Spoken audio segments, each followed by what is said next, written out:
বিশ্বজুড়ে বিয়ের সব উদ্ভট রীতিনীতি। বিয়ে মানব সভ্যতার এক চিরন্তন প্রথা।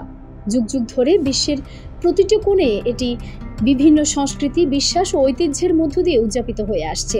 ভালোবাসা, অঙ্গীকার এবং নতুন জীবনের সূচনা, এই সবই বিয়ের মূল উপজীব্য। কিন্তু এই সার্বজনীন প্রথার আড়ালে লুকিয়ে আছে কিছু অবাক করা, মজার, এমনকি কখনো কখনো উদ্ভট রীতিনীতি, যা শুনলে আপনি চমকে যাবেন।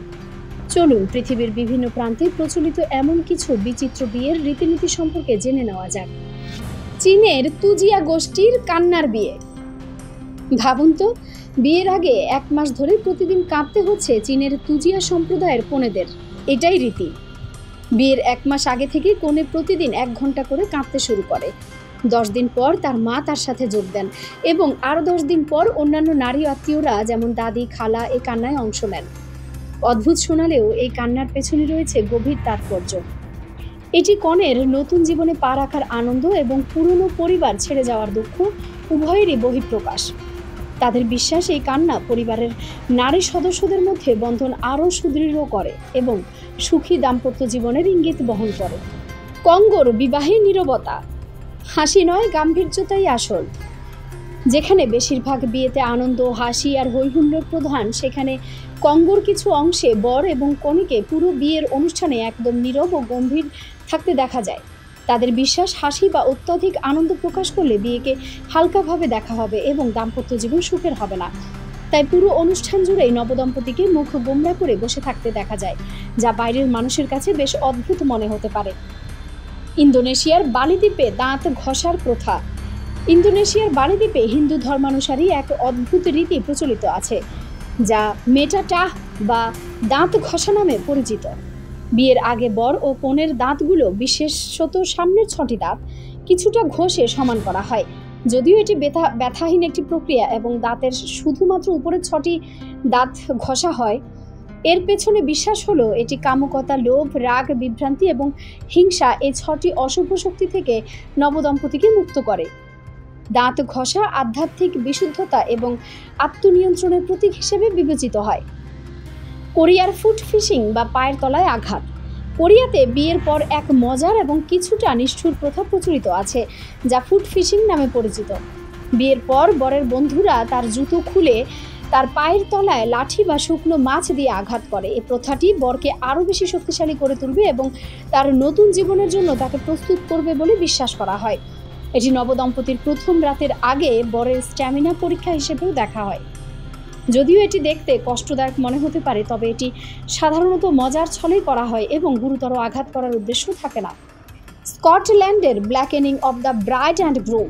স্কটল্যান্ডের একটি প্রথা হলো blackening of the bride and groom বা বর কনেকে ময়লা মাখানো। বিয়ের ঠিক আগে বর বা কনেকে অথবা উভয়কে তার বন্ধু বান্ধবরা ধরে নিয়ে গিয়ে ডিম, ময়দা, কাদা, কালি, পচা খাবার এবং অন্যান্য নোংরা জিনিস দিয়ে মাখিয়ে দেওয়া হয়। এরপর তাদের বেঁধে শহরের চারপাশে ঘুরিয়ে দেখানো হয়।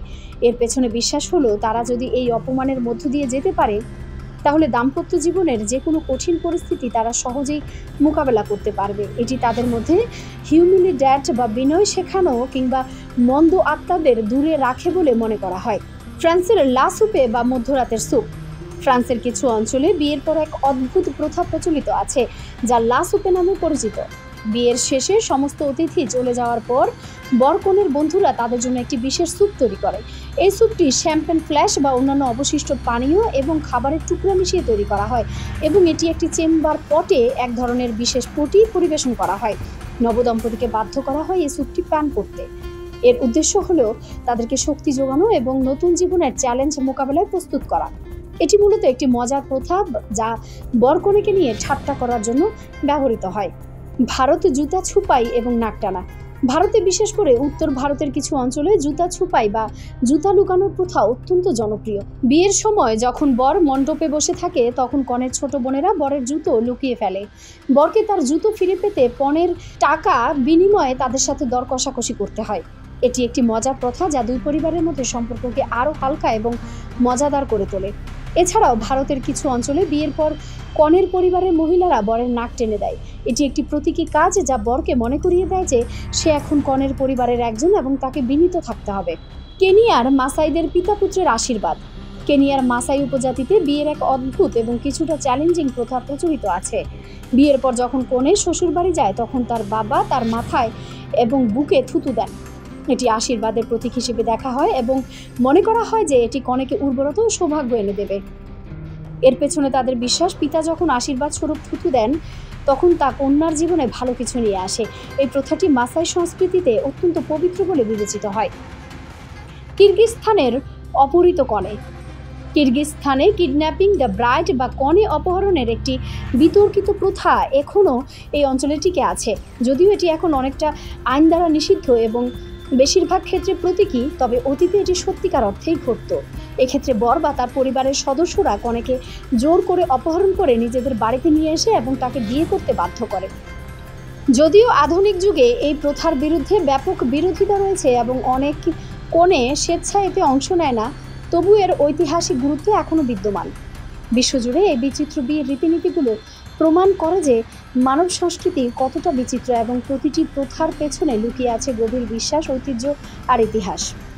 কিছু প্রথা হাসির উদ্রেক করে, কিছু আমাদের অবাক করে, আবার কিছু বিতর্কিতও হতে পারে। তবে এইসব রীতিনীতির মূল উদ্দেশ্য একটাই, দুটি মানুষকে এক করে দেওয়া, একটি নতুন পরিবার তৈরি করা এবং নতুন জীবনের সূচনাকে স্মরণীয় করে রাখা। এই বৈচিত্র্যই মানব সমাজের সৌন্দর্যকে আরও বাড়িয়ে তোলে।